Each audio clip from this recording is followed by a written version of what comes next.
کر رہے تھے کہ 4 چیزیں ماب نے نہیں کرنی. سب سے پہلے فوٹوگرافی بلا وجہ نہیں کرنی, ویڈیوز نہیں بنانی خاص طور پہ چہرے کی, سلوگن چیٹ نہیں کرنی, نعرے بازی نہیں کرنی. تیسرا یہ چیز کہ آپ نے فوراً پولیس کو کانٹیکٹ کرنا ہے, اپنے قانون اپنے ہاتھوں میں نہیں لینا. یہ آپ وہاں پر جو موب ہے یہ آپ اس کے لیے انسٹرکشنز دے رہی ہیں, رائٹ؟ جی بالکل, لوگوں کے لیے, جنرل لوگوں کے لیے انسٹرکشن ہے کہ یہ سب کچھ آپ نے نہیں کرنا. اور آپ نے جو قرآن میں بتا دیا گیا ہے اور حدیث میں بتا دیا گیا ہے کہ آپ نے تحقیق کر کے قانونی راستہ اختیار کرنا ہے. بہت اچھا. شہر بانو صاحبہ, آپ کی وجہ سے آپ یقین کریں ہمارے سر فخر سے بلند ہوئے. آپ کے والدین کی عظمت کو سلام, آپ کے محکمے کو سلام, کہ جن کے سامنے آپ نے ماشاءاللہ, آپ کو پتہ ہے کہ آپ کو سب اس وقت آپ پورے میڈیا پہ چھائی ہوئی ہیں, سب لوگ آپ کی تعریف کر رہے ہیں ماشاءاللہ, آپ نے بہت اچھا کام کیا. میرا ایک سوال ہے آپ سے, میرا سوال یہ ہے اور بہت سے لوگوں کا وہی سوال ہے کہ وہ جو خاتون تھیں ان سے معافی کس سلسلے میں منگوائی گئی؟ جواب دوں میں اگر آپ اجازت دیں؟ جی پلیز.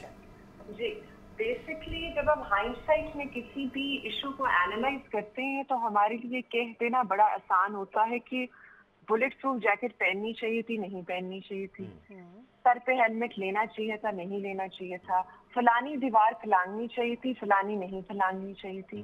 اسی موقع پہ اگر میں خاتون کو لے جا رہی ہوتی اور موب مجھ پہ اٹیک کر دیتا تو میرے اوپر یہ سوال اٹھنا تھا کہ کیا آپ اتنی بے وقوف ہیں کہ آپ کو اندازہ نہیں ہے کہ آپ نے اے پی سی ارینج کرنی تھی اور پھر خاتون کو بٹھانا تھا, آپ نے اتنا بڑا رسک لے کیسے لیا.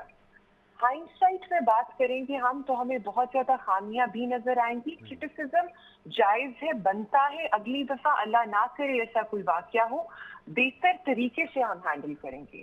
یہاں جو پوائنٹ ہے وہ میں سوسائٹی کے سامنے رکھنا پسند کروں گی. سر آپ نے بڑا اچھا سوال پوچھا ہے, وہ یہ ہے کہ کیا آپ کو لگتا ہے کہ اس طرح کا ایشو کسی مہذب سول معاشرے میں کبھی اٹھتا؟ ہاں یا نہ؟ اگر تو نہ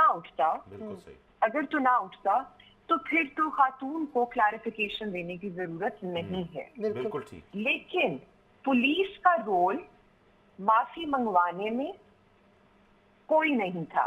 خاتون کی کنسنٹ سے بات ہوئی, دوسروں کی کنسنٹ سے وہ خود ان سے ملنے آئے.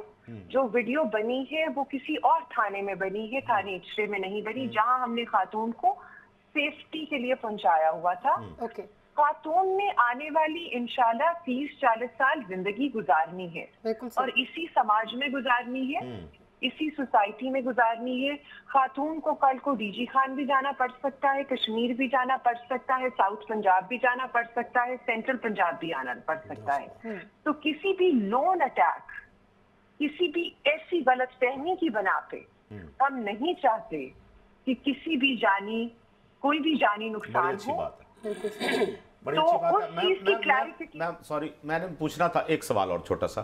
یہ بتائیے اس سارے معاملے میں کسی کا کوئی قصور بھی ہے, کسی پہ کوئی پرچہ بھی ہوا یا کوئی گرفتار بھی ہوگا؟ آپ اجازت دیں اگر تو اس سارے کا کرکس یہ ہے کہ ہر strata of the society, ranging from the literate class to the illiterate class to the economically well off class to the underprivileged class کے اندر یہ بات یہاں ہو جائے کہ ایمیکیبل ریزولوشن آف ڈسپیوٹ ہوئی, مس انڈرسٹینڈنگ کی بنا پہ تھا, دوسروں نے لکھ کے دے دیا, ہم سے غلط فہمی ہوئی, ہم سے غلطی ہو گئی, قرآن حروف نہیں لکھے ہوئے, انہوں نے لکھ کے دے دیا اور جمع کروا دیا تھانے میں جواب کے طور پر. اور میں آپ کا ایک دفعہ پھر شہر بانو صاحب آپ کا شکریہ ادا کروں گا.